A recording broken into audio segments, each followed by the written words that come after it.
Hello, good afternoon, and welcome to The Pulse. We are live from our studios here in Kokomlemle on your digital terrestrial TV, because of course we are free to air. We're also on DSTV channel 421 and GoTV channel 144. Now remember, we are your home of independent, fearless, and credible journalism. This afternoon on The Pulse, 3 years after Ghana signed the $2 billion Sinohydro deal, which was to be executed by 2020, government has accessed just $100 million, with none of the projects under the deal completed. The back is so bad, so it's very difficult. How early do you have to wake up just to dodge the traffic and get into town? 4 o'clock. They need to help us.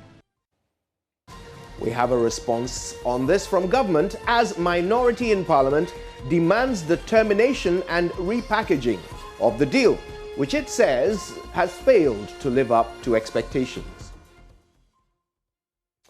Scores of residents at Glefee here in Accra rendered homeless as violent tidal waves destroy their houses in devastating erosion of the shoreline.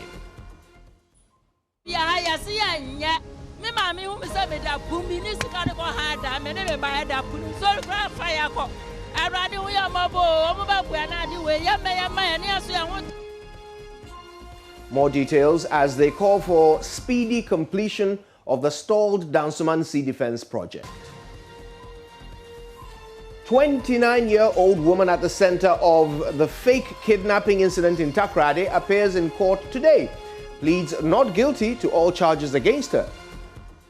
Charges against her were deceiving a public officer and publication of false news that she was missing. We'll take you live to Takoradi for an update on that. We also have an update on the country's security situation as police declare war on armed gangs terrorizing residents of Accra. My name is Kojo Yankson. Thank you for choosing us. It's a pleasure to be with you.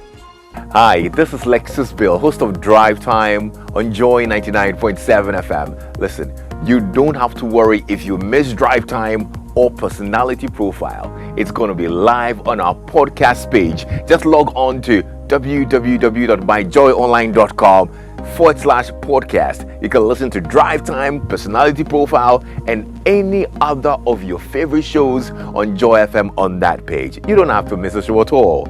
Joy 99.7 FM, radio for discerning listeners.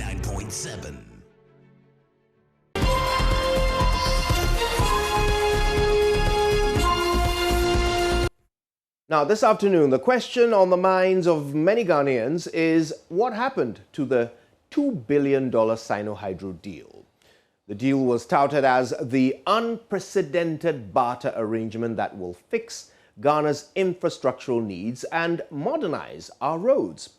But 3 years after Ghana signed the agreement with the Sinohydro Corporation of China, JoyNews is learning that government has so far managed to access $80 million with none of the projects completed.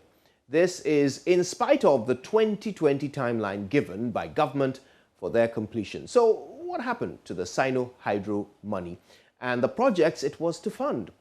My colleague Evans Mensah has been finding out for Joy News' Total Recall, and we're going to bring you the full package of the documentary which is premiering here on The Pulse in just a bit. But first, here are some facts that you should know about the Sinohydro deal.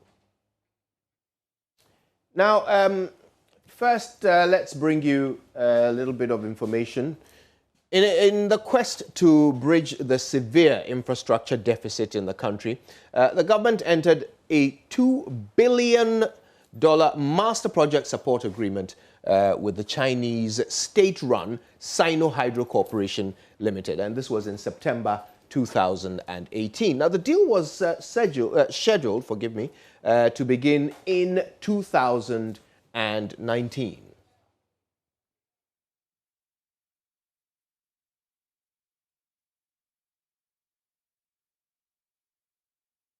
Now, under the deal, Sinohydro, which is a hydropower engineering and construction firm, will finance and execute the construction of infrastructural project across Ghana. In exchange, they would also have access to sites where they can mine bauxite. Now, the Atiwa Forest was earmarked as the site to be exploited by the Chinese company for 15 years. Atiwa Forest, by the way, is a 26,000 hectare area, rich in bauxite and other mineral resource deposits like manganese and iron. Now, the United States Geological Department says that the Atiwa Forest holds more than 960 million metric tons of bauxite reserves, and the whole thing is valued at more than $500 billion US. JoyNews learned that the government has only managed to access $100 million of the first phase of this project. Let's learn some more. Now, Lot 1 is supposed to be, this is Lot 1 of the infrastructure projects. Is supposed to be the construction of Accra inner city roads, a total of about 84 kilometers of road located in Trobu, Anyaso, Tium, Domekwa, Benya, Adenta, and Teshi are to be constructed under Lot 1. Lot 2 will be in Kumasi and Mampong, where again, it's inner city roads. A total of 100 kilometers of inner city roads in those two areas, Kumasi and Mampong. Lot 3 is supposed to be the construction of the Tamale interchange. Lot 4 is the PTC roundabout interchange in Sekondi Takoradi, and this is supposed to be the first interchange ever in the Western region. Let's have a look at the remaining lots. So here we go. Lot 5, dualization of the Adenta-Dodowa Road, a very key road. 14 kilometers of the Adenta-Dodowa Road. Lot 6, construction of Sunyani Inner City and Brekum Township roads, a total of 39 kilometers or so in Sunyani and Brekum. Let's learn some more. Lot 7, construction of Prestia Township and Cape Coast Inner City roads, about 32 kilometers there in Cape Coast and Prestia. Lot 8, upgrading of selected feeder roads in Ashanti and Western regions, about 68 kilometers to be upgraded and rehabilitated.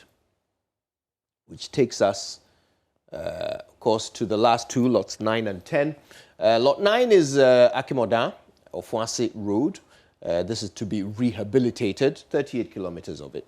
And Lot 10 is the construction of the Hohoi Jasikan Dodo Pepesu Road in the Eastern Corridor, a very important road which has come up very often as a priority of government.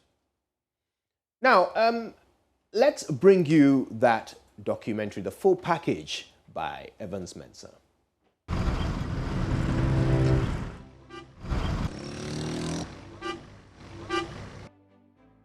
Traffic, crazy snaking traffic. As far as the eyes can see, and as you can see behind me, this is the Adenta-Dodowa Road. It used to be pretty easy to drive on in the morning and in the evening, but it has become a hotspot for traffic and a great border for those who live on this stretch. There are sprawling communities coming up on this stretch. This all the way to Oyibi. You have Ashiye, and then you also have places on the stretch with upscale middle-class residential areas, which has become pretty attractive for the middle class. The reason why in the last 2 years, this road is possibly one of the most traffic-prone areas in the Greater Accra region. What people have to do in the morning is wake up as early as 3 and 4 a.m.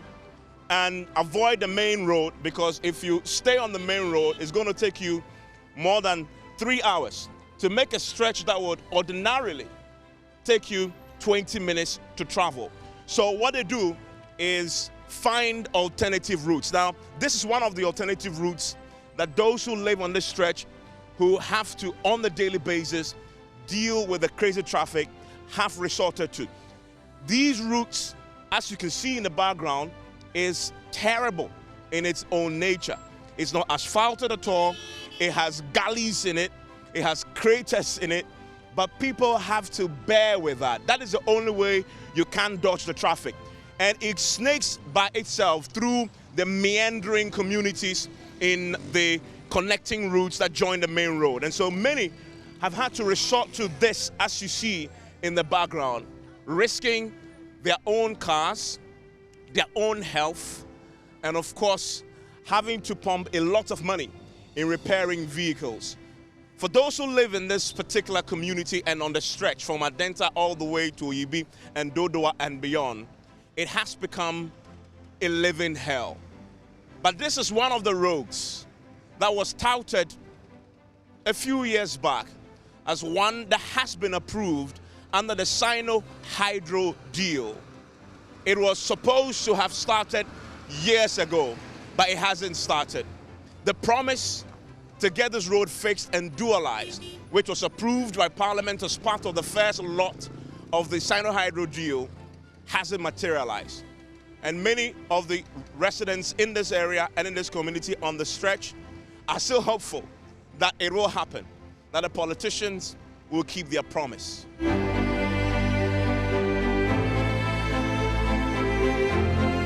bad is the traffic? It's very bad. Every day, every time in the day, it's bad. So what do you do? I mean, I see that you've been trying to dodge it. Okay, so I live at the Regimental Estate, so I have to go round and round, and the road at the back is so bad. So it's very difficult. How early do you have to wake up just to dodge the traffic and get into town? 4 o'clock.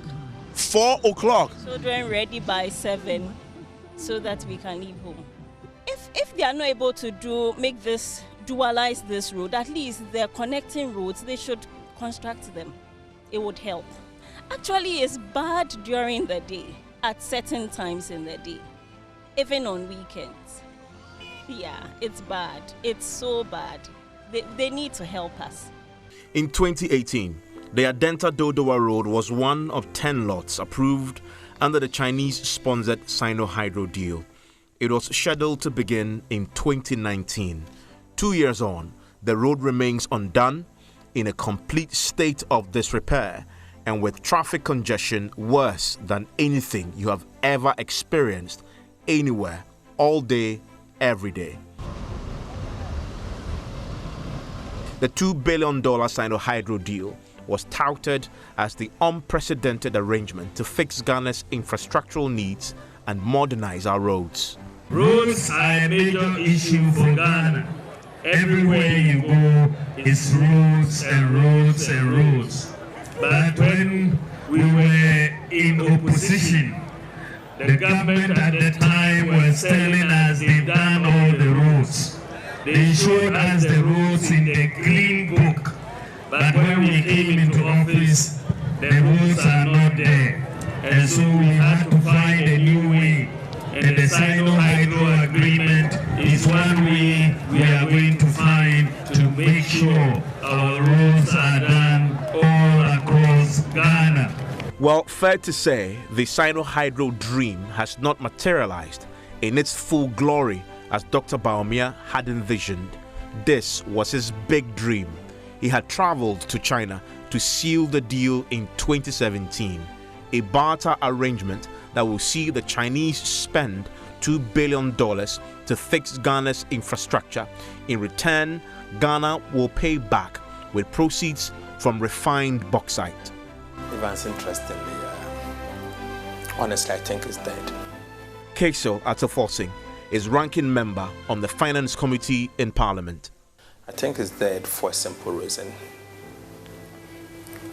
We were made to believe that the government is bringing in a special structure which is going to solve our infrastructure problems. Which is certainly not going to be alone, but a barter system. And we will see an investment in excess of $3 billion US dollars over a period of time. Parliament approved an agreement for them to bring in the first tranche of about $500 million. But as we speak, under 25 million Ghana cedis has been drawn down. So that's, for me, after so many years, I can conclude that the Sinohydro agreement is dead. On 21st November 2018, Information Minister Kojo Nkrumah announced that the first tranche of $649 million from the $2 billion facility has been made available to Ghana to access. 3 years on, only about $80 million of this amount have actually been released to Ghana. Dr. Mutaka Alolo is the Director of Special Projects and Investor Relations at the Office of the Vice President. The way the Sinohydro is structured, you don't get the money all given to you.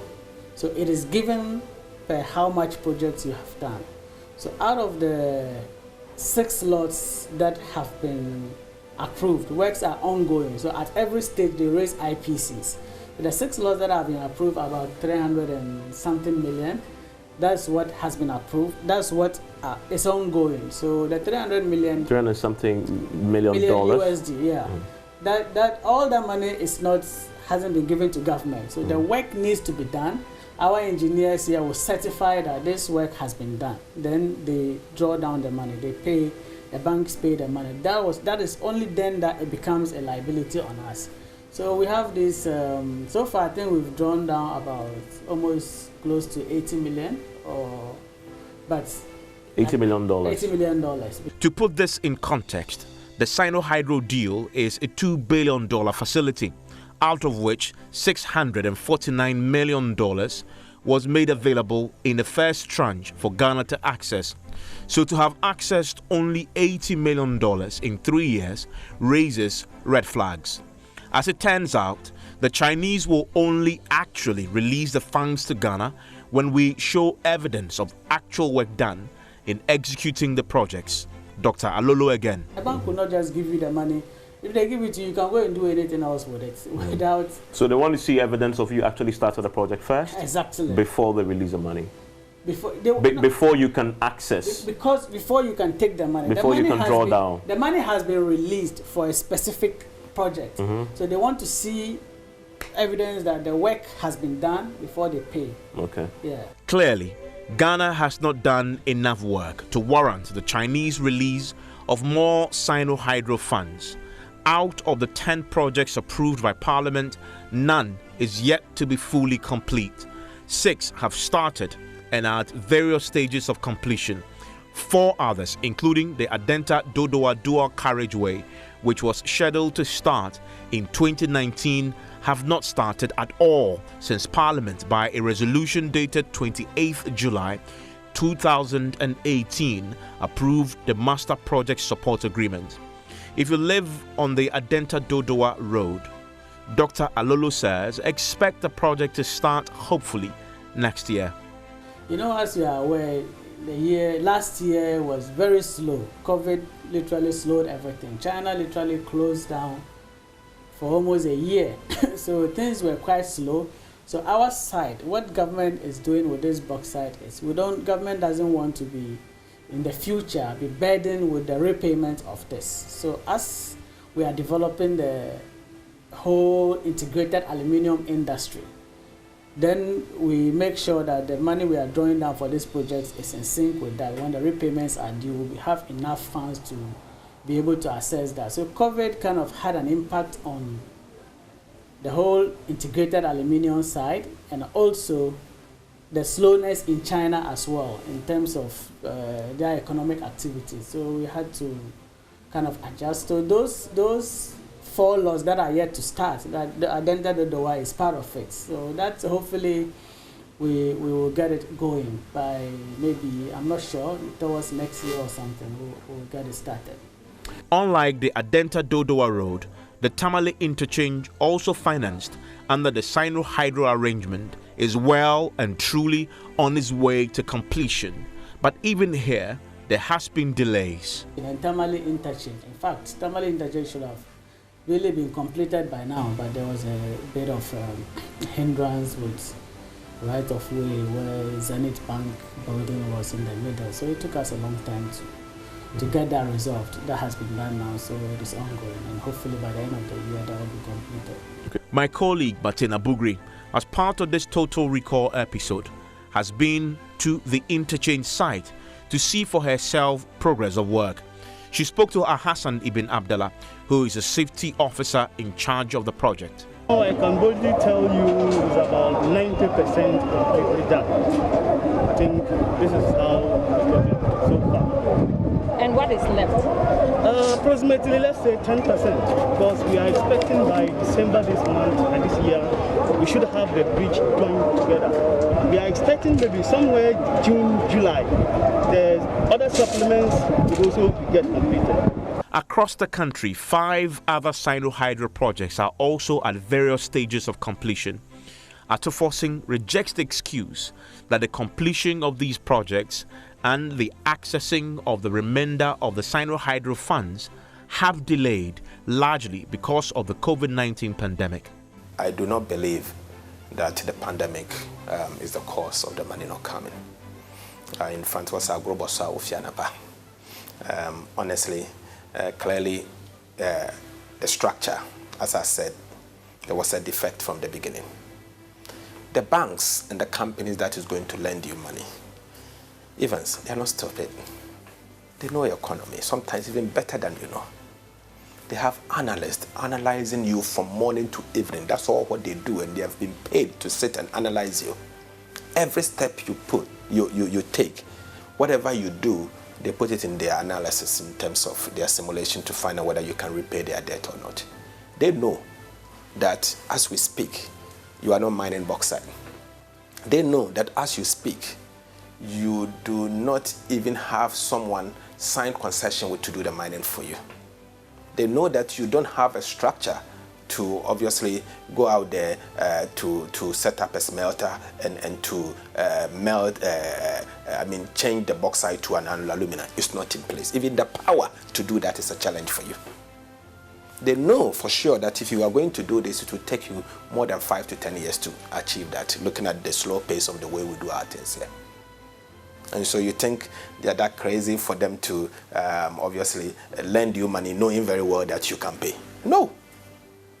No, they will not do that. That is not true, because what I said was, there's already an existing mine which we have stake in at Awaso.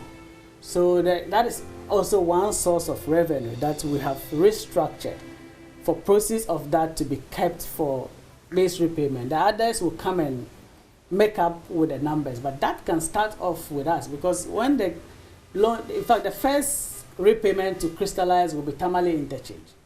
And that would not be that much. And as of the time, this year definitely, the other angles of the project will all start. So we structured this in the sense that we will not really be overburdened when the repayment is due. That is actually also why all the projects have not started at the same time. So by the time Tamale interchange will start, we would have had enough in the escrow to be able to repay this. From Awaso? From Awaso. And from the other mines that may start. It doesn't take years to get a mine started, a mine to start to operate. The mining will start. But Awaso, as we speak, the only element of the 3 that you described that Awaso satisfies is mining. Is mining. You still haven't set up refining yes. and smelting. Yes, that is true. But we already have. So it comes back to the question I asked. We already have that you have smelter.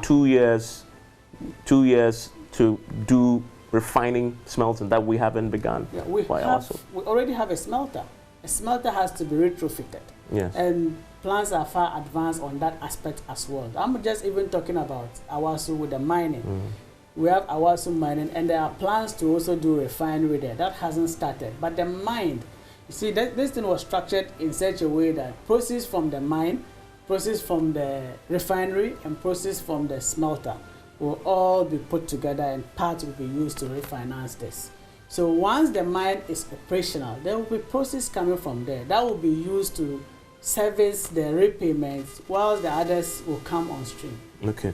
A key block of the Sinohydro deal was the establishment of an integrated aluminium industry in Ghana that will refine Ghana's bauxite, make money and use the proceeds to pay off the Chinese. The Ghana Integrated Aluminium Development Corporation was set up to lead this.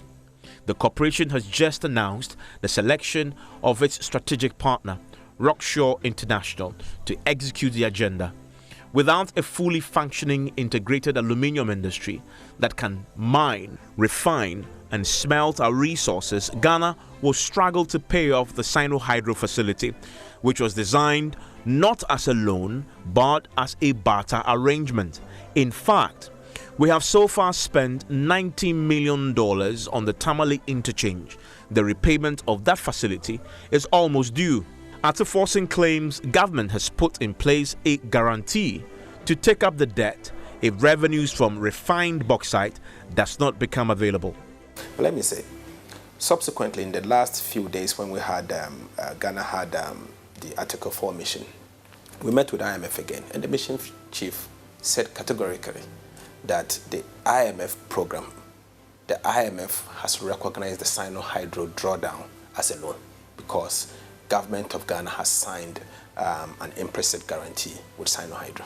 Okay. So what it means is that the current 25 million, when it's time for us to pay, government of Ghana is the one that's going to pay, and we are going to pay this from public fund. We are paying it from the traditional structures that we use to repay loans. Have you given a guarantee to the Chinese in case you are unable to use bauxite, refined bauxite, to pay? But this obviously is clear. When we structured this, we structured it on the back of the bauxite. But of course, it is government standing in for this. So if you are not able to pay, government will have to step in. But we can't default, and we will not default. Before the first repayment, there will definitely be proceeds from either the bauxite mining into the escrow for the repayment. But of course, in case that doesn't happen, government will have to step in. And pay through traditional means. But, well, when you say traditional means... The way we've always paid other loans. Yeah, well, it could be, but government didn't go to sleep on this. These processes are already ongoing. The integrated aluminium thing is going to happen. Well, for residents on the Adenta Dodowa Road, they cannot wait any longer. If it's going to happen, then it must happen now. It's really, really bad. I mean, we wake up early, but yet still we get to school very late. And the kids get tired. You have to wake them up very early. I think I wish they could dualize the road like what they've done with the Ebru road. That's the only solution to our problem.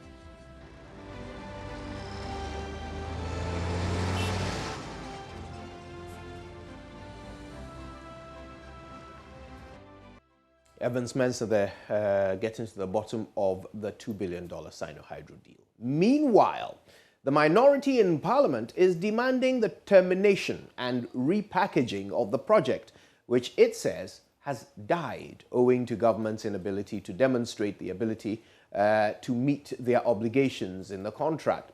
Kwame Abuja is minority spokesperson on roads and transport. He joins me now via Zoom. Mr. Abuja, thank you very much for your time.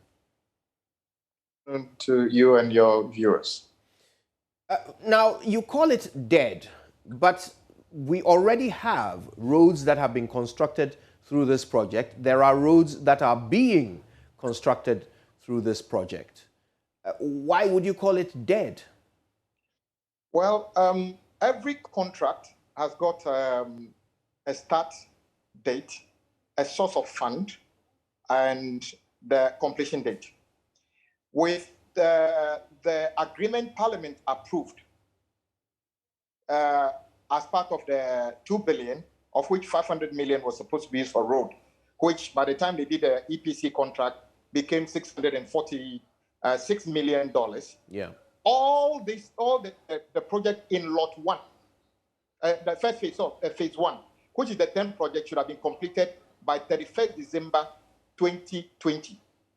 So when I hear people say, the gentleman that Evans interviewed said, that is why they have decided to do only Tamale interchange and others later. He was probably not in this country. Parliament did not approve the 10 lots to be done in piecemeal. they were all called, phase 1, which was supposed to be completed within the same period of time. Why do we say it has failed? Honorable Atofo has already explained. This has nothing to do with PATA. It is purely government running away from adding to the national debt because they need to capture it. So they said it's PATA. But if you read the actual agreement, it is as good as a loan agreement. So the money that has been expended so far will be captured as government debt. If you award a project to a contractor and we are ending the 3rd year, he's not being able to complete one project, the terms of the contract should have made you terminate that project without recourse to even the contractor.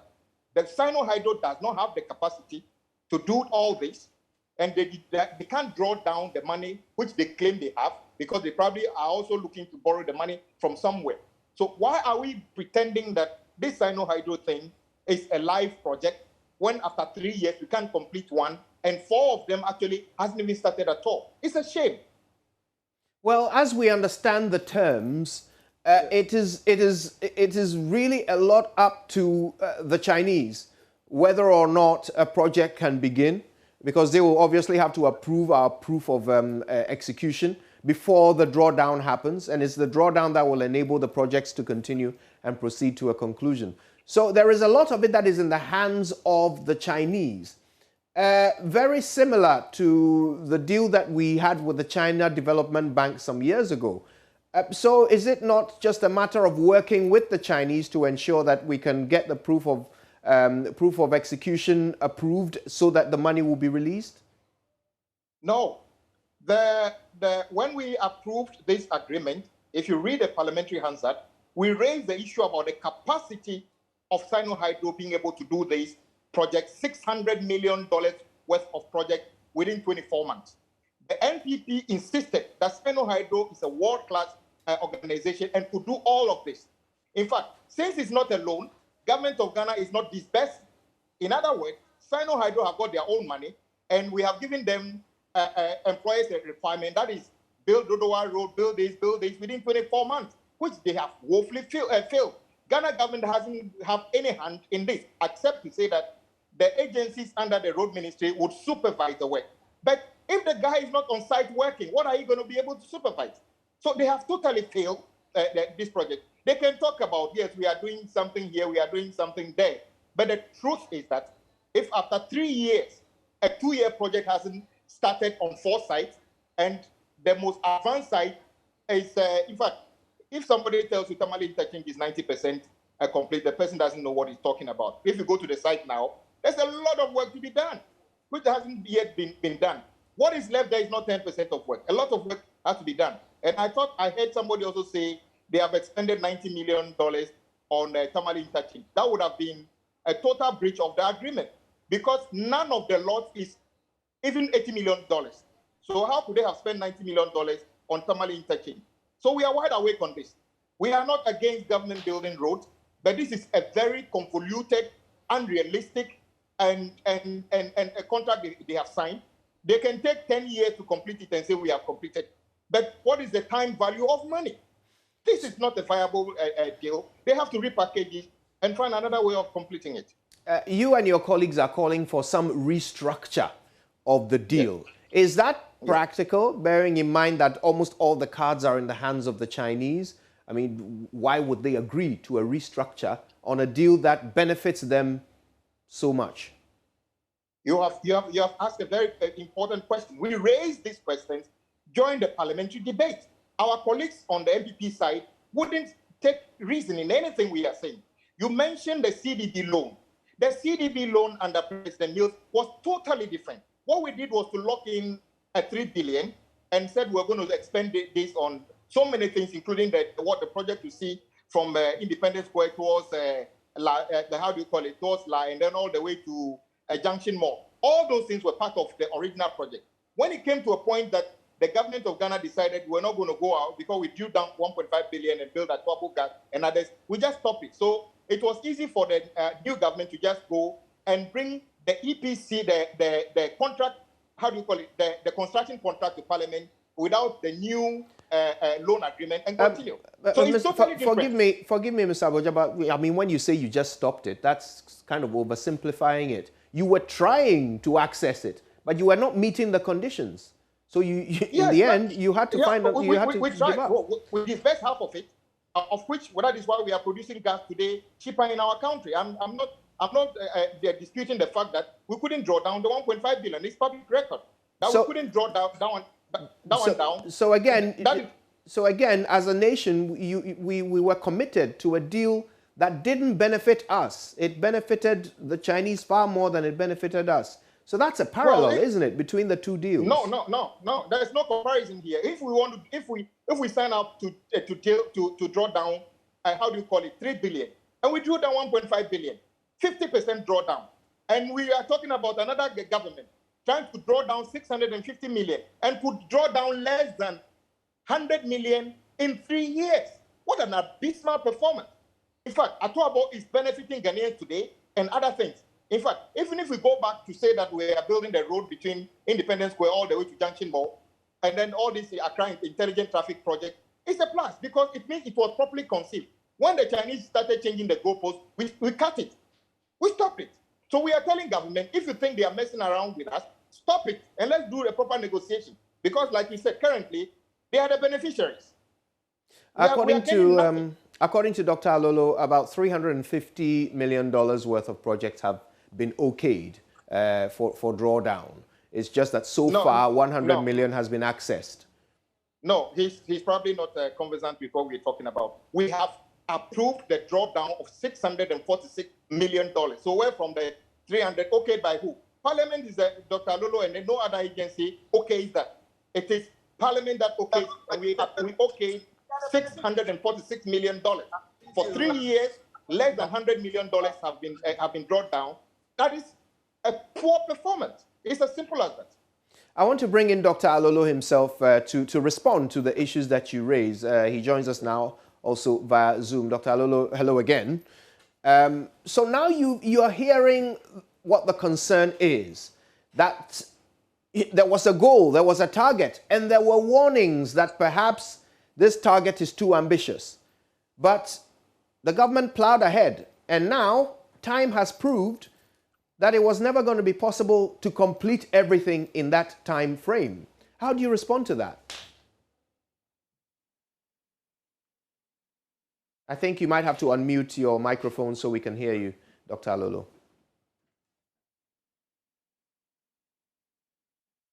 Right, so let's see if we can get Dr. Alolo's sound to work so we can get a response from him. We are speaking to the issue of the $2 billion Sinohydro deal. I believe we have Dr. Alolo now. Yes. Fantastic. Yes, please go ahead. Yeah. What was the question? Because I didn't. Did you ask? Forgive me. Yes, I was pointing out that the minority is now stating what their concern is. That at the time this deal came to Parliament, the suggestion was that everything will be completed within 2 years. They raised concerns about Sinohydro's capacity to complete $650 million worth of construction in 2 years. But the insistence was that it can be done. Now, 3 years in, we realize that, well, not even one of the projects has been completed. So how do you respond to that?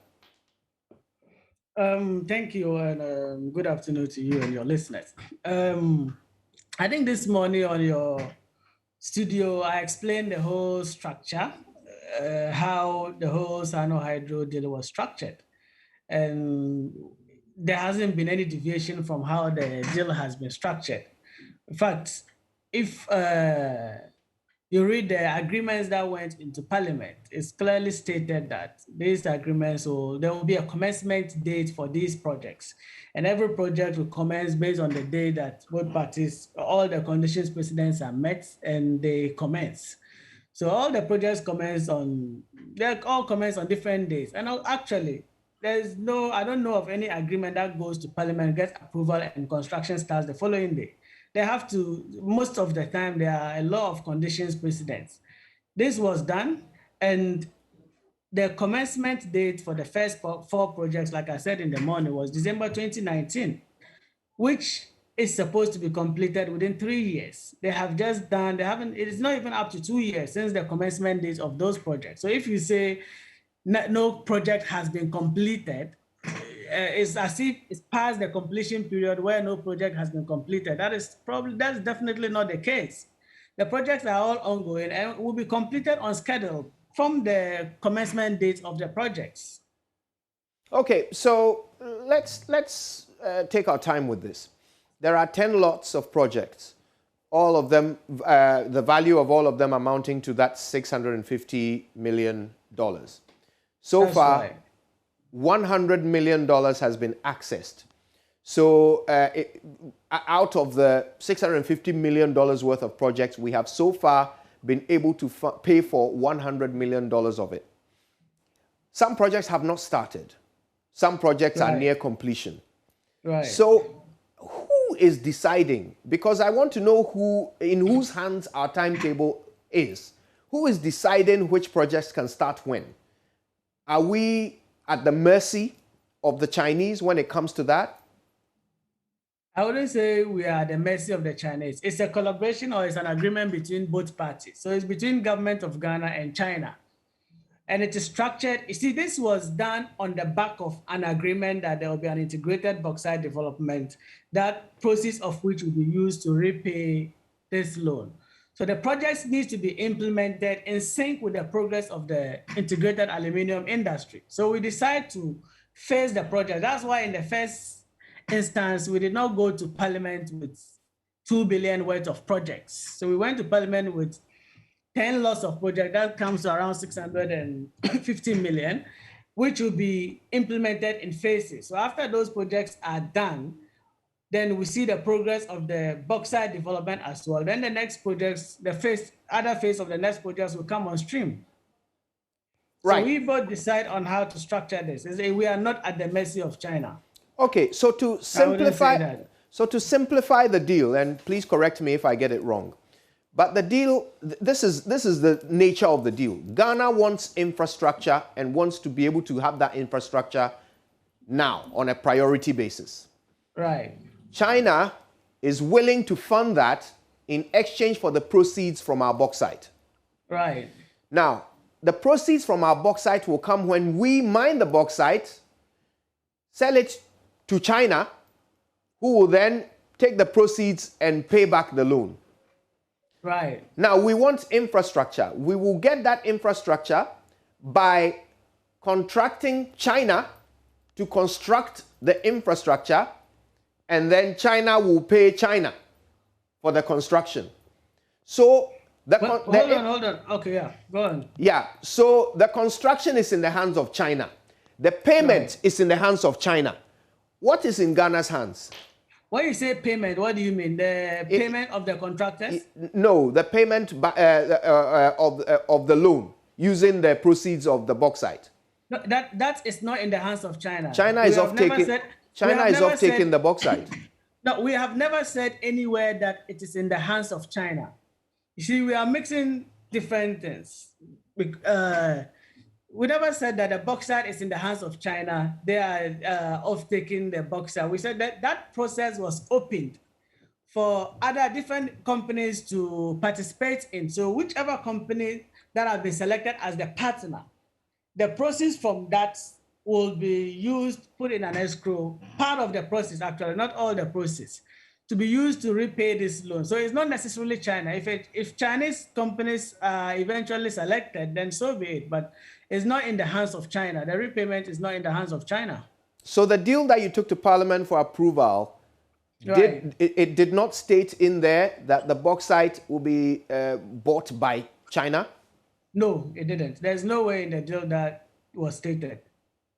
All right, so we can sell it on the open market, but then we still have to give the proceeds.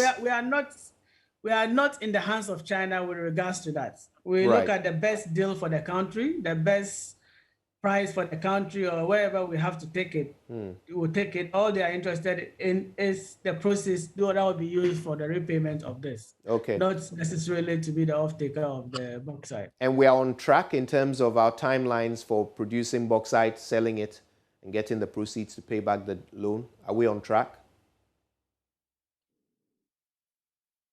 Right, I think we may have lost that. But let's come to Mr. Kwame Agbodza for some reactions and responses to what we've heard so far from Dr. Alolo. Mr. Agbodza, if you're with me, well, the response is quite clear that the timeline is, first of all, 3 years from the commencement of each project. It was never 2020. How do you respond to that? I think you might have to unmute your microphone. Yeah. Yeah, can you hear me now? Yes, yes. Yeah. What his understanding and explanation is totally wrong. He's even pretending to say that there's a new phasing of the work which is different from what Parliament has approved. What I'm saying is this: the 10 projects are part of Lot 1. All of them were packaged and approved on the same day in Parliament for works to commence. In fact, to even make it clearer, all the project came with bills of quantities. You remember we raised issues about how we were going to spend $146,000 on site photographs, for instance. And we were saying these were mindless expenditures and other things. So for him to say that when Parliament approved that the 10 projects were part of Lot 1, he is now going to say that when they get back to their offices, they are now going to decide unilaterally that as and when they decide, the project will start. No, the project never started in 2019. From the day we approved the project, we are not saying they should go to site. There was a period by which they will mobilize. But my brother, how can you be mobilizing for 3 years to the extent that some projects are not even on site? In Parliament, in fact, if you read the agreement, they said that phase 2 projects will be brought to Parliament again for approval. So if we are saying that phase 1, 10 projects, has not been completed, which phases is he talking about? If they have gone back to the office and tried to rephase it, that is contrary to what Parliament approved. And he is right when he says that the payment is not, the repayment using the proceeds for alumina or aluminium is not in the hands of the Chinese. I agree with him. But the other question which you asked him, which he didn't explain, is that both the construction and the payment of the contractor are in the hands of the Chinese. Government of Ghana has no hand in controlling the pace of the work of the Chinese contractor. We have no control over how much they can disburse. In fact, if they want to disburse $50 million a month based on actual work done, they can pay themselves because the ministry, the agencies under the ministry would approve that. The bottom line is that they are just not performing. So the ministry and its agencies has nothing to approve. No wonder they can only draw down less than that. And I'm saying that if you gave a contract to somebody for 3 years and he's now telling you that 4 of the projects are not even on site, my brother, you know that this is ridiculous. Nobody, in fact, we don't approve any project in Parliament or Government of Ghana doesn't even award any project and say go and think about it for 3 years. That is, I mean, unheard of. In fact, even the price of things will change. So we are saying that Sinohydro, the way the package is right now, the Chinese, Ato gave a very good explanation. The Chinese can see that as we speak, there is no company under this so-called integrated aluminium thing, which is mining, processing alumina, bauxite into alumina. And I heard him saying we are processing alumina in Ghana, bauxite into alumina in Ghana. Show me the factory. That is a go lie. Varco doesn't even do processing of bauxite into alumina. Varco actually imports alumina to process into aluminium. So as we speak, I am not aware of a company in Ghana that is processing bauxite into alumina. He should tell us where the site is. If it's work in progress, fine, but we don't have a factory now processing bauxite into alumina. So the whole thing was rushed and just to win political points. So they ignored everything the minority said. And now we are here 3 years down the road. He said projects are far in advance. He should even go and see the start date of the Tamale interchange. It's later than what he's talking about. So Dr. Lolo can spare us the. Listen. Let's even out with the people of this country. Sinohydro didn't go the way we wanted it. We could do better. Let's see how we can proceed from here rather than making it look like everything is on course. How can everything be on course? 3 years. Well, Mr. Agbodza, since you admit that the suggestion of restructuring the deal will not be practical because you can't expect the Chinese to agree to that, what really can be the way forward? Well, you see, when they came to Parliament, one thing that Mr. Lolo didn't explain to you is this. When we raised the issue of our capacity, they told us that there was this so-called local content part of the agreement, which we hear all the time on the motorway and everything. There's nothing in that agreement. They should tell us which local contractors they have contract. Because, my brother, if they actually contract, $650 million is not much money. If the lots were actually given to different contractors, or subletted to different contractors, would have gone far beyond that. And I'm saying the capacity of the Ghanaian road contractor is impeccable at the moment. They have the capacity. We have asphalt producing plants. They have done serious concrete works. They have the men. They have the equipment. They could do better. What the Ghanaian contractor lack is capital in terms of cash. So if Sinohydro has got the cash, they could easily team up with Ghanaian contractors and get this done. But they came to Parliament, said they were going to do that, and are now saying that they want to finish one project before the other. That would take us 6 years, and that is not what Parliament approved. So we are probably going to have to deal with this matter by hauling the minister to Parliament to see whether they have actually fulfilled the different elements in the contract and how they have disbursed the $90 million so far, what they've actually used it for, so that the people of Ghana would understand. Currently, it is all over the place. It's not fair to Ghanaians. Mr. Kwame Abuja, I want to thank you very much for your time with us this afternoon. Governor Kwame Abuja is the minority spokesperson on roads and transport. There's more to come on The Pulse. We're going to take a quick break, but when we return, scores of residents at Glefee here in Accra rendered homeless as violent waves destroy their houses in devastating erosion of the shoreline. We'll bring you details as they call for speedy completion of the stalled Dansuman Sea Defense Project.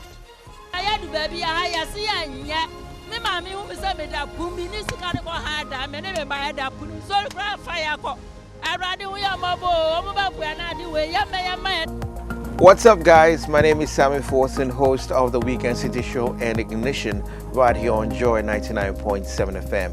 Well, anytime you happen to be busy and you miss out on your favorite shows right here on Joy FM, here's what you can do. Log on to myjoyonline.com/podcast. Just go on there and you'll find all your shows on demand 24/7. There you can catch up. Remember, Joy FM remains your radio for discerning listeners. Joy 99.7.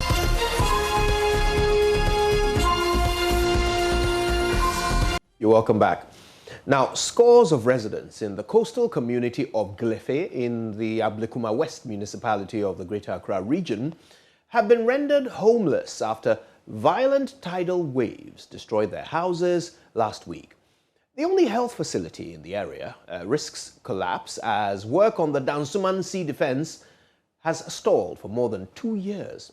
The affected residents, mainly women and children, say they've been forced to sleep outside at the mercy of the weather.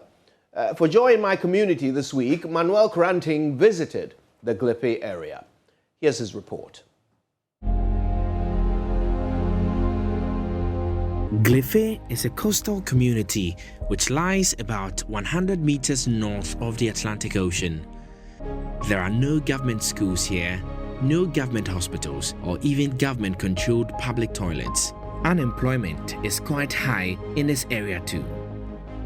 While they grapple with these challenges, there's another one which is threatening their very lives and livelihoods. Tidal waves. Violent, destructive, and ferocious tidal waves.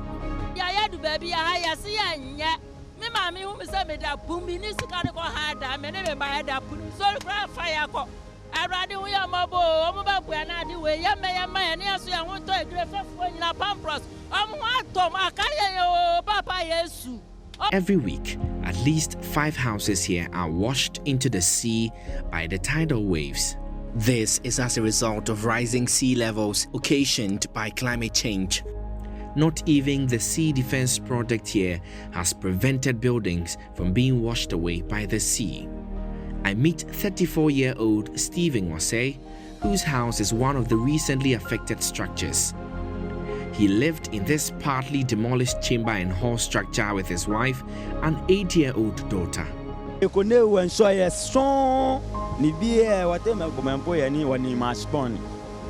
I be for years, ni buildings here. cry Danny. Obana and Shaw, what we New York New York properties in your beer. Jane in Sonne, Shabiana on our face. See, it has been here for long. But he is not alone. Kwesi, his neighbor, has been up since 3 a.m. planting beams to support the fast eroding foundation of his building. As you can see, the way the waves is, it's very, very, very scary. But what will you do? I have a 2-year kid, very, very young, who is with me, and it's not safe for her. The kids here are literally petrified. They look on helplessly as the only places they have known to be home continue to be broken away, building after building. I to commit, it's a comatu affair, but tell me, baby, I made that. And I'm more than one, I made that limited said I knew. And I'm never my minimum papa in my PA. Yeah, but she not dining in the elbow. But now I want to my dead chain. I said, I may go school. If you say, it's only bassa. Only Mr. Sabe, Nana, dining boo.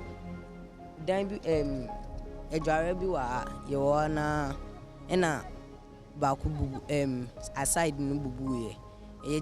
Yet now, and I sound bubu ye, and I see a.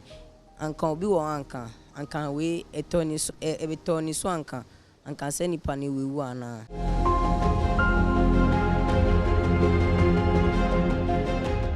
This 2-kilometer sea defense project is being executed by Sidalco Construction Limited, partly to reclaim some of the lost land and also protect the buildings along the coastline from the devastation of the ocean. Work started here in November 2015 and was to be completed by 2018. But that was not to be, as several challenges including logistical constraints and issues of payment certificates delayed the completion of the project up until now. Charles Owusu is the assemblyman for the Glefee electoral area. And they told us that the sea level is higher than the community. So if we can stay safe here, unless they construct a sea defense for us. Since the construction of the sea defense, you see, they started from Glefee enclaves, and now here is Akwetema, but they have stopped here. So we called on our MP, which is in the person of Honorable Esla Usu. And she came here last time with, I think, the housing minister or so, and they came and looked at it, and then they said, okay, government have awarded the contract to that same contractor, but the contractor said they need clearance before they can continue the job. So that is how far we have gotten to. People are losing their homes. Families have been broken into parts because when a whole house, I think a lot of houses are in the sea now. Where we are standing here, what we are seeing all is here is in the sea. The homes have been collapsed already, but the contractor also made us know that we shouldn't build, from now onwards, we shouldn't build closer to the defense, let's say 30 meters. We should stay away from like a buffer zone, 30 meters. We should give a 30 meters place. So as you can see, me and the assembly, the municipal assembly and the chiefs, we decided that then we are going to use coconut trees to make some boundary that nobody is going to come beyond the coconut tree so that the 30 meters can be reserved. Soon, we meet Stephen again. The tidal waves have wreaked more havoc since our last visit. This time, he's visibly livid. Near the agency, I couldn't ask a stop. Or never stop near a being in being fit. I'm a very right. I come out, Chaniano. Well, if time I'm here. That's a voting time. I'm my near back. I'm about free campaign. One mammy. One mammy. Oh, can't care. I'm a benon about your own way. Joe, I'm about what the demand with all. I'm about coming about my money now. I'm a care about you. I'm making for how long? For how long? Because it has been almost 5 good years. And we born struggle more. He's away. Assemble my away. Anytime need pressure about more or less. Work a few around. None you have never like me, my little. For how long? Many improvements, down the one struggle.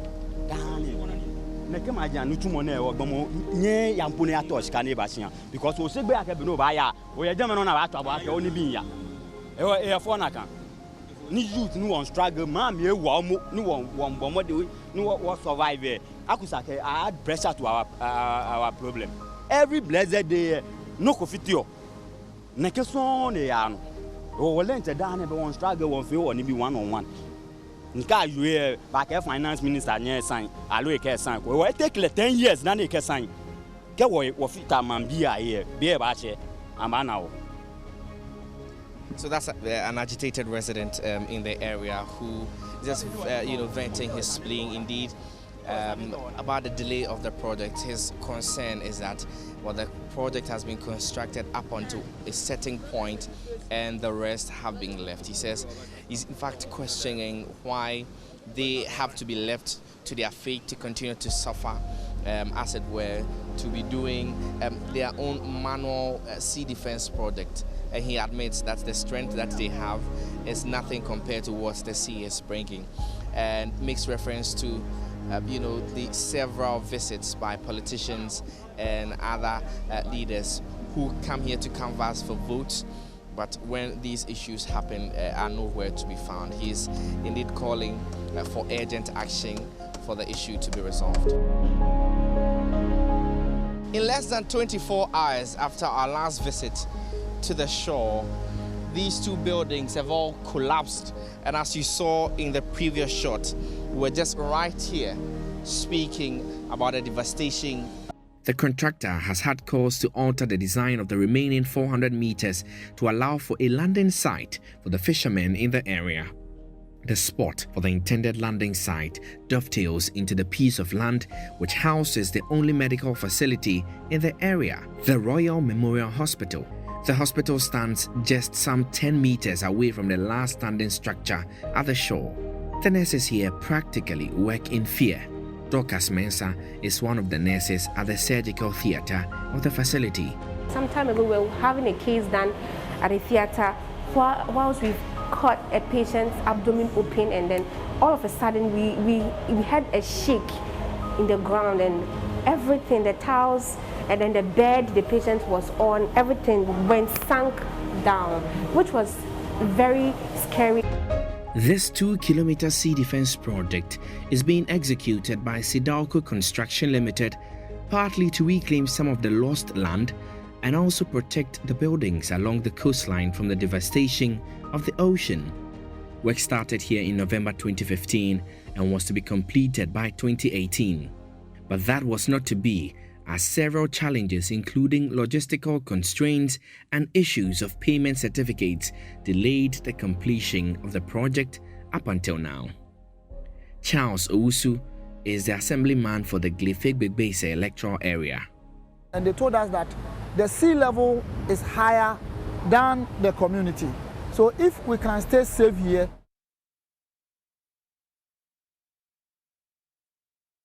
Right, that's Manuel Cranting's report from Glefee. Now, in the interim, what's being done to protect the few houses left? Public Relations Officer of the Ministry of Works and Housing, Elvisa J. Barr, has been providing some answers.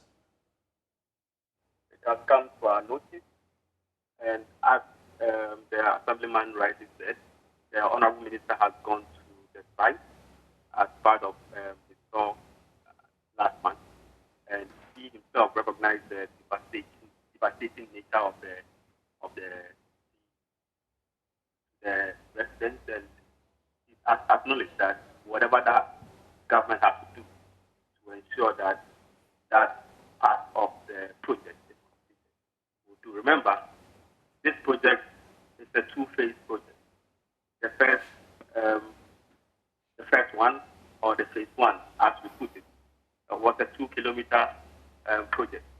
So if you recall, if you would listen to the residents, they acknowledge that some Glefee, Pambros, all those parts have been completed and that the residents are okay. It's left with that portion. And that is what the Honourable Minister has assured that very soon, because it's very urgent, it's an urgent situation that needs an attention, and that as soon as possible, he has to activate the process to ensure that the contractor come back to site and then start work on that. Okay, so Elvis, let's get a bit of clarity, because the assemblyman indicated that that project has been awarded to the same contractor, except that the contractor said he has not been given the clearance. What's the position? Exactly what I'm saying, that, you know, it's a process. When you want to award a contract, it's a process. We have to initiate the commencement certificate with the Ministry of Finance, and that is what the Honourable Minister has done. And that I can assure that very soon the resident will be the sigh of relief with the coming of the contractor on site. Okay, so in the interim, as the people are still faced with this challenge, what's the arrangement in the meantime? Well, you see, the design of this project, or this defense project, are in such a way that I perfectly agree, or I share the sentiment of the people, because, like I said, once it's a two-phase project and you have almost completed about 95% of the phase one done. Obviously, from a layman's view, you could clearly see that the branch of the city will now shift to the portion that the residents are complaining about, and that's exactly what is currently playing out. Right. Now, let's stay in Accra. The Ghana Police Service has arrested a 65-year-old alleged illegal arms dealer at Ashaman. He's suspected to have supplied arms to a gang of robbers who were behind the recent robberies recorded in parts of the capital in the past few weeks.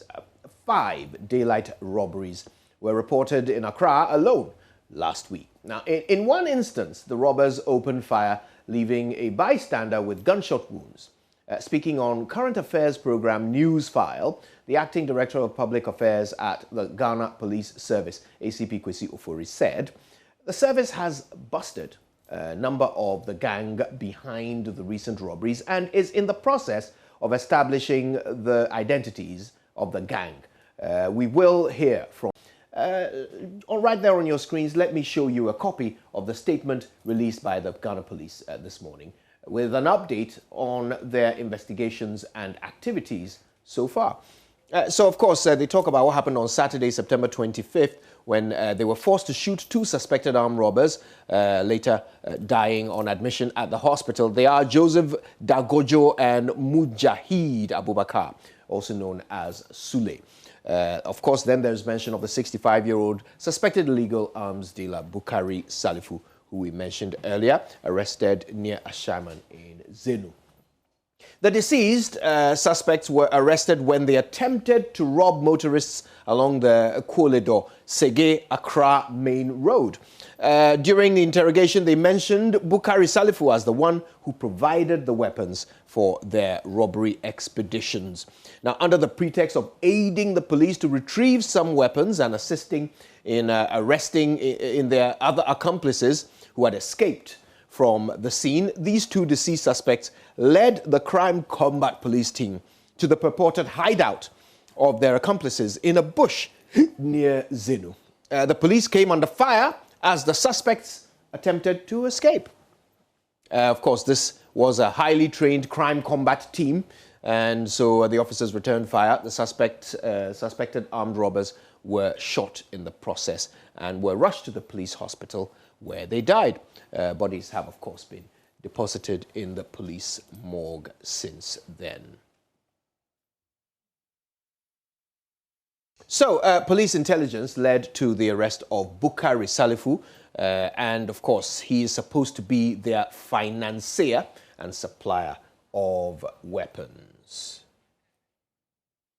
And that does it for the detail of the statement. Let's now hear from the Acting Director of Public Affairs at the Ghana Police Service, ACP Kwesi Ofori, who has a warning for the criminals as he announces measures in place to hunt them down. Following yesterday's incident, the Acting Inspector General of Police and the Police High Command invited the Regional Commander of Accra, Tema, and all divisional commanders of both regions. And that meeting went into late night, where strategies again were re-looked at.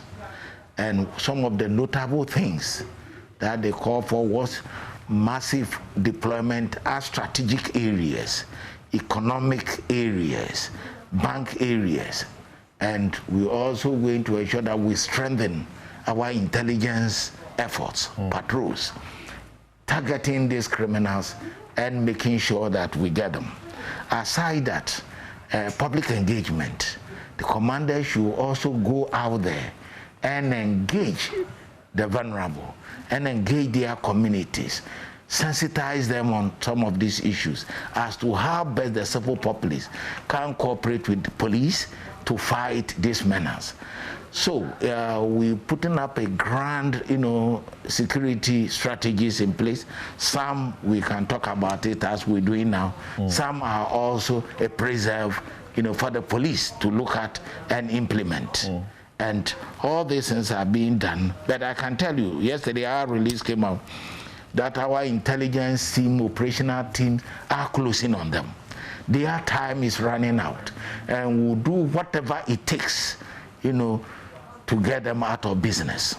And the police is so poised, the leadership of the police is so determined that we create a desirable security for our people, those on the street, in their homes, offices and workplaces, and our general communities. Meanwhile, the police has also arrested a bank worker in connection with recent robberies targeting bank customers. Here's ACP Kwesi Ofori with further details. We arrested someone and working with the bank. Not necessarily a banking staff, but working with the bank. We arrested him yesterday, and a lot is happening on that also. Is this in Accra or Kumasi? In Accra. Okay. In Accra. And in Kumasi yesterday, when people also went to rob at Dawunsaso, the police killed 2 in the heat of the operations, where they ransacked a businessman, wanted to take some pieces of gold away, and the police killed 2 yesterday. And that is a good story. So coming to the... That one, is it intentional to deter these criminals? Because I'm beginning to hear a lot of, we gun down, and you are killing them. No, especially, that is in the heat of operations. Okay. This one, they are into action. They were shooting all over, breaking doors and so forth, when the police chanced upon them, responded appropriately. Like the Opebia one, for instance, when they went in, it was through the monitoring of a member of the public, looking at the way when the man took the money, when he was going, the way, they took off, the way things, the way they were even monitoring the guy. They alerted police, police moved in and saved the situation. And lo and behold, the man was having a lot of money. So one thing we are saying is that corporate institutions, businessmen that would like to go to the bank, they should look at the proper security arrangement. They can even fall on their local police to assist them. Now, the Greater Accra Regional Minister, Henry Quartey, has charged Korle Klottey MCE James Niaje Teria to join him in his fight against indiscipline in the region. Mr. Teria on Monday received a 100% endorsement from the Assembly members to take office as Chief Executive. He pledged to work hard to ensure development on the Assembly. Now, there's more in this report. Yesterday is gone, another day has come. Do something new. Regional Minister Henry Quartey, as he joined the Korle Klottey Municipal Assembly for its approval of Chief Executive nominee, he laid out what he expects of the nominee, opting to musically point out that yesterday is indeed gone. You, something new. We have a duty, and our duty is to work and ensure that the community gets what they deserve, i.e. sanitation, security, and all that. In the Assembly, we are expected to work for the people who have reposed confidence and trust in us. I want to say that what is gone is gone, what is past is past. After today's confirmation, Honorable MCE, we want you to put your men to the ground. I keep on saying job, day, ground. And all your people have to hit the ground running to ensure that we deal with the indiscipline in the region, more to be precise in this area. So, Ms. MC, you have a huge task, and I will be chasing you from next week to ensure that we begin to deal with, especially in this area. That's your first point of call. You deal with it, so we can make Accra working again. The assembly members had their own song as they pledged their support to the nominee.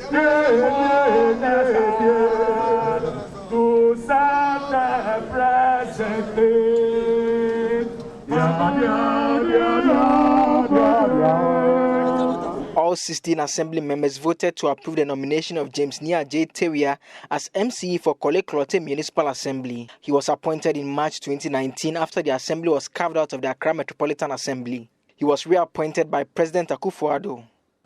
I will continue to work in this way.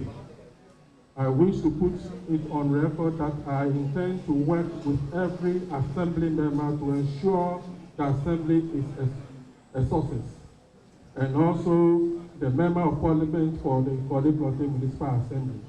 I pledge to work with key stakeholders in the Korle Klottey Municipal Assembly, traditional elders, political leaders, elders, community leaders, the business community, and many others. MP for Korle Klottey, Dr. Zanato Rollins, said the results of the assembly polls shows members are ready to work with the MCE. She called for equal distribution of resources. In the same way as all the assembly members were non-partisan and gave you 100%, I will appeal that when it comes to the distribution of resources to all assembly members, we treat them the same way. Now, the 29-year-old woman at the center of the fake kidnapping incident in Takoradi has pleaded not guilty to charges of deceit of public officer and publication of fake news to put fear in the public. Josephine Mensah has been granted a 50,000 Ghana cedi bail. Our correspondent Inathalia Kwansa was in court.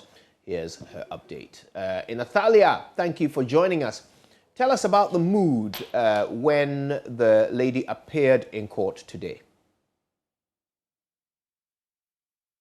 Right, okay, we're going to work to reconnect with Inathalia Kwansa to understand how things unfolded today, where Josephine Mensah is pleading not guilty to the charges leveled against her. This is in spite of the police's claim that she has confessed to faking kidnapping and faking a pregnancy. Let's hear from her lawyer who spoke today. The court, looking at the offences as charged, the court granted the accused person, the court granted her bail, and that she would have to reappear on the 14th of October 2021 for CMC to be done. That is for prosecution to bring all their documents that they intend to rely on for us to go on with the matter. So she has been granted bail. What were the charges levied against her as she also pleaded not guilty? The charges against her were deceiving a public officer and publication of false news that she was missing, deceiving the public officer that she was pregnant. And just publishing a false news that she had been kidnapped. These are the offenses that was preferred against her. And according to the prosecutor, she confessed. What does the legal team have against them, as they are saying that she confessed even at the hospital? Yes, that she was not under any duress. That is what they are saying. If it was final, they would have convicted and sentenced her. But it is the court that will determine the actual confession and whatever. And that will, if indeed they present something of that sort, then we have to go through mini trial. When you talk about mini trial, while the case is going on, even when that statement was taken, the investigator will stand in the box and we cross-examine him as to the veracity of the confession. As it stands now, it seems much credence is given to her being pregnant or not being pregnant, unlike the kidnap issue. No, they added the kidnap issue. So we will go into all. In fact, we will go into all. We will look at the pregnancy and we will look at the kidnap issue. I believe we have Inathalia Kwanzaa with us now. Inathalia, thank you for your time. Now, we've always known her to be the 29-year-old Josephine Simmons. What exactly occasioned the changes that we're hearing? Yes, Kojo. So today, when they read the fact sheet in court by the prosecutor, Superintendent Emmanuel Basinto, from the fact sheet, he said that Josephine Simmons is not 29, as we've all heard over the week, but she's rather 27 years old. So that's the changes that have come through. Right. Now, I know that you've also spoken to some family members. Bearing in mind what we've heard from them in the past, what have they been saying more recently? Well, they are still waiting for court proceedings. They said they are grateful for the lawyers who came in because they are doing this on a pro bono. These are 5 lawyers doing this on a pro bono. And then they are saying that they still have difficulties in believing that indeed Josephine wasn't really pregnant. But let's take a listen to them when I interviewed them, one of them. Hey, this is where we have reached. So let's focus on what is coming next. I mean, were you surprised by the confession? Is that the confession? The denial of denial that she wasn't pregnant. She faked the pregnancy. Yeah, for me, I was surprised. I was very, very surprised. For me, I'm very, very surprised. And it's at a particular type of shock. And still, I'm in shock. Like, I feel like, no, Charlie. But we believe in God. When you say you are in shock, exactly how do you mean? I mean about the whole thing, the whole confession, the whole everything, the confession and thing. I think God is up to something. Are you suggesting that she was forced on a duress? She was on a duress to make such a confession? I can't say that for now. But what do you know? Was she or was she not pregnant? Oh, yeah, then I mean, it has been fair. It's the most simple. Though in time on court today, but I mean when there and BBI is Saudi, I mean, yeah, the lawyer for I mean, what I said, a lawyer for Yami more man for appealing for the girl, and I get them when I see, and will be also Yamina than I see. I mean, we are happy. At least you bring an Adi a coffee, at least you to me and Casasuya, you want to you better than Yamia Sinti. Zakot in the can, you're question.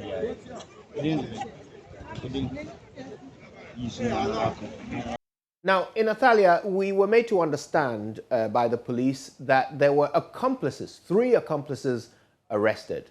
Any word on them? Was not mentioned in court today. Today, basically, the focus was on these 2 charges. Very well.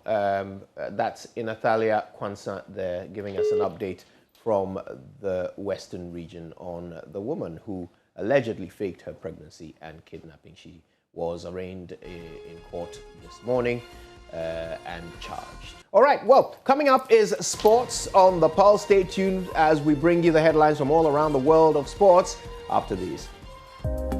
Hello, my name is Nathaniel Atto. You can catch up with all the fun and inspiration on the Joy Sports link here on Joy 99.7 FM, together with all other shows over and over again. It's very simple. All you need to do is go to myjoyonline.com/podcast and relive all of those fun moments over and over again.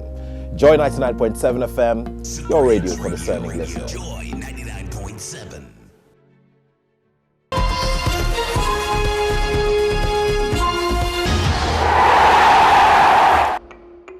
Hello there, Hans Mensando here with the Sport on Pulse. And just sometime around this year in the year 2010, this month, I beg your pardon, the year 2010 now, Milovan Rivard broke Ghanaian hearts by not agreeing to a new contract and departs in the shores of Ghana. He has left many Black Stars fans quite bitter, and the fact that the nation is going back for the Serbian. Some have gone as far as demanding an unqualified apology from the 67-year-old. But Communications Director of the Ghana Football Association, Henry Asante Chum, doesn't think that would be necessary. He was speaking to MFRPO on the probe last night. Milo worked for 1 month after the expiration of his contract in 2010. Mm-hmm. He wanted to continue. Mm-hmm. He mentioned it at the press conference, the unveiling press conference, that he would have loved to stay with us, but the circumstances didn't allow him. Mm. And at that time, his contract elapsed in June, just I think 2 days or so after we were eliminated by Uruguay. And then he comes back to Ghana the FA is not forthcoming with information. Okay. He doesn't know the way forward. Offers are on the table. If you were Milo in 2010, what would you have done?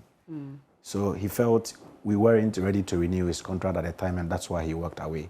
Personally, I think he owes us no apology, honestly. And it's one of the things he spoke about when we unveiled him. He says he feels he has an unfinished business with Ghana because he would have really, really loved to continue with us, but for the circumstances that he met after the 2010 World Cup. So let's move on.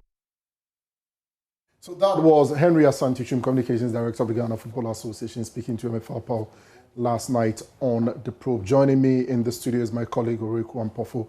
And Oreku, I think the question is, quite simple. Does Milo owe Ghanaians any apology whatsoever? Well, you first of all have to understand where the fuss is coming from in terms of this whole apology talk. And that's because, the Joy Sports team did a little bit of a vox pop, went out to the streets. And the impression created about Milovan Majevac from that small sample size were disgruntled Ghanaians who were not pleased with how Milo left in the first place. First off, I think that... How did he leave? Did they say? Well, I think that there's a bit of communication gap as to what exactly caused his departure. All Ghanaians know is that, or what most Ghanaians think is that this coach made history, took us to the World Cup quarterfinal, came back, demanded for more money. In fact, way more money than he was earning. And the FA could not give that. And unfortunately, he went AWOL for a week after the FA gave him a week to respond, and he never came back. So it's almost as if he left on a bad note. Right. And so that's what has fueled this whole conversation about, how Milo left in the first place, and therefore a need for an apology if he is to indeed come back home to Ghana. He refers to this place as a second home. But he's back. And he does, reserve the right not to have extended his contract, doesn't he? Isn't that the crux of the matter as to whether or not, he could have chosen to extend it or not to extend it? Are Ghanaians in the right to hold, any grudges against the man? Well, it's a difficult one, and it's more or less like an ecosystem where I think they failed at that point, because you look at journalism, media, and coverage and transparency and, information being made available 11 years ago. You can't compare that to the case of today, where everyone understands C.K. O'Connor, his contract situation, why he was sacked. Every single detail is made available. I think at that point, maybe it was not made too clear. And so various opinions were formed across the media, and that carried across to the fans, who are not too happy. And unfortunately, no matter how good or how well you do with the team, what people remember most due to recency bias is your last actions. And unfortunately... You're as good as your last game. Yeah, he left on a pretty bad note. And so, that's what people do remember him for. But I don't think it's fair. I think it's a professional setting that we find ourselves in. At the end of the day, if his contract was up and he asked for $100,000, like most people reported, and he was getting 30,000, then he deserved it, or that's what he thought he was worth. And so if at the point the FA could not give that and he decided to go, it is fair. It's not as if, I don't think he came out to badmouth Ghana or say anything that he would regret. He would only need to apologize if he ended up saying something bad about the country. I don't think he's ever done that. He's come back and he's always spoken highly of Ghanaians, spoken highly of the country, and he's never hidden his admiration for Ghana. Well, thank you very much, Oreku Ampofo, for that perspective there. And of course, football fans always bring that emotions to bear, and rightly so. But you've got to take a look at it. He had a contract with Ghana, it was expired. He wanted, new terms based on how he had performed at the 2010 FIFA World Cup. And so it has stand to reason that if he had better offers elsewhere, he was going to take a look at it. And the man did. He's back. And like the president of the Ghana Football Association called for during his unveiling, let's simply support the man. Thank you very much for watching. You can read more sports at myjoyonline.com/sports. I am Hans Mensando. Hi, this is Lexus Bill, host of Drive Time on Joy 99.7 FM. Listen, you don't have to worry if you miss Drive Time or personality profile, it's going to be live on our podcast page. Just log on to www.myjoyonline.com/podcast. You can listen to Drive Time, Personality Profile, and any other of your favorite shows on Joy FM on that page. You don't have to miss a show at all. Joy 99.7 FM, radio for discerning listeners.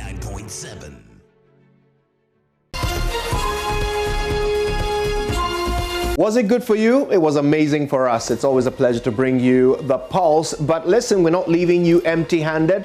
On myjoyonline.com, every single headline from around the world waiting for your perusal. Go check it out. Of course, we leave you with LTS right here on the Joy News channel. My name is Kojo Youngson. Let's do this again soon.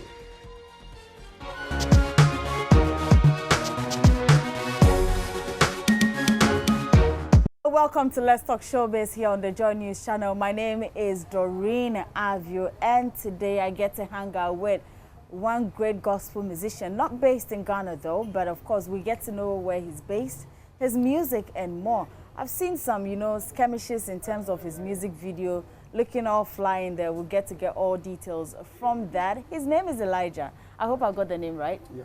Oh, hi, and welcome to Ghana once again. Is this do you come more often, or this is probably one of those days you just had to visit Ghana? No, I come often. You come often? Yeah. Okay, how long have you been doing music? I think 6 years and over. 6 years and over? Yeah. Did you start from here before moving there, or you've been there all your life? Okay, I started it over there, but when I come into the reality, I started music when I was young. Okay. Because I used to play the instrument. So I play a lot the drums. So being a musician as my career has been 6 years now. Wow. Yeah. Congratulations on that. Thank you. For us, a lot of our musicians are always looking to do their music and sell it out there. Now you are doing the music out there, but you're also promoting in Ghana. Why is that? You don't want to do outside? No, I'm a Ghanaian. This is my home. So I need to let the home accept me first, because if I want to promote over there and there is no one who knows me in Ghana, I think that is a problem for me. But I need to come here so that I do the promotion, so I can relate with my fans, because I have fans over here. Oh, okay. Yeah. I just wanted to know, don't get me wrong. I mean, we've seen some Ghanaians who have done it, and then eventually when they blow, then we hear that, oh, he's a Ghanaian, she's a Ghanaian. But I also understand you want the home support before the outside support, which is fine. Yeah. How many songs have you released so far? Okay, I have four albums. Oh, 4 albums? Yeah. Wow. And I think we are promoting the 4th one, that is Winner. Winner? Yeah. Have you, 4 albums, you've been promoting them within this 6-year period? Yeah. Wow. Yeah. So the song I saw you and Frankie 5 in with the helicopter and all that, is that song part of the album? Yeah, it's part of the 4th album. Okay. That is Babo Logo. And the title of the album is Winner. Winner? Yeah. But why the song title, Babo Logo? Yeah. Why? What does it mean? The Babo Logo is the great God. Okay. Yeah. Is it what language is that? It's Yoruba. Yoruba? Yeah. Oh, okay. And what inspired that song? I mean, what came to mind? What made you put that song together? And then also the video concept. But let's talk about the song first. What inspired that song? Okay, Bible said anytime you give praises to God, He releases blessings to you. So it's like for all those years that I've been into the music space, God has done a lot for me. So as a bless from God, I said, no, let me do that for the public or my fans to know that God still exists. If you do everything that comes, you will become a master of none. And that is the bane of the Ghanaian music industry. We don't have a direction. We don't have focus. It is true. You can do one piano song just to show your talent level, etc. But now it has become some movement. So pretty shortly, we are going to put down our high life that we are trying to bring back on the table. We are struggling. And we brought in Afrobeat. Now we are bringing in Amapiano. We are confused people in terms of music. And I would advise that let's not encourage this Amapiano movement by bringing it into categories. Yes, that's my take on it. Yes, but let's not. Otherwise, we must end up adding to the how do you call it, the problems of the industry by an award scheme also recognizing that. So if it goes out of fashion, the day to they move out.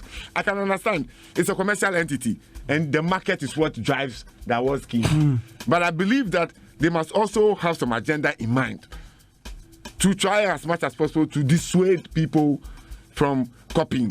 It is true. I'm not saying people should not do it, but the movement is becoming too strong, and I am getting a bit scared. Concept of the video, I mean, you all looking, you know, like some big men getting down from. I mean, one would say that for gospel, maybe is our music videos are only 2 or 3 locations, either the church room, the flowers, or one park. But it's like we've boxed ourselves. You seen it. So I was like, no, I can't box myself in this box. We need to release this box so that other people will know. So you're basically promoting the 4th album now. Yeah. Do you have any Ghanaian artists, or is just solely you on the album? No, I have. I featured, I think, 9 people. Okay. 9 musicians from other countries. But in Ghana, I have Adoye. Empress. Empress. Okay, yeah. Empress. On Big God. Okay. Yes, it's very nice. You can stream it, and it's very, very, very. Oh. You will feel it. Yeah. Okay, all right. And I have other ones, other artists from other countries: Togo, Nigeria, Italy, then Cote d'Ivoire. Was it easy to get them? Also. Was it easy to get them, or it was just normal? It was not easy, but I think it's because of the love and how the team works. My team, they are very, very, very good. They work hardly. If I need something, they work hardly to get it for me, and I'm very happy. I'm very happy. Yeah. Wow. The reason why we try to go back to let people know our culture is our culture is missing. West, North, Infantis, Ashantis. We have so many tribes in Ghana, and we have culture, so many cultures in Ghana. But the children of these days, they don't know many, even some language, even some food. We have Ogo. Do you know what is Ogo? No. Do you know what is Mpotompoto? Oh yes, I know what it is. Mashed yam. No. Well, you mash, but at the end of the day, you mash the yam and put red oil on the yam, right? We call it eto. Oh, that's eto. Yes. But Mpotompoto is also Mpotompoto is ripe plantain. Okay, ripe plantain. Plantain. Okay. And do you know what is apiti? Apiti. Today it's called kokonte, right? No. Please. Today you got it. Yeah, you're educating me. That which is okay. I mean, which is the reason why you have to, you know, come around. Kunsi, is it Kunsuwood? Kunsuwood. This is, a whole lot of education that we're having here. Apiti is what? Apiti is konkonte. I thought it's apiti. My God.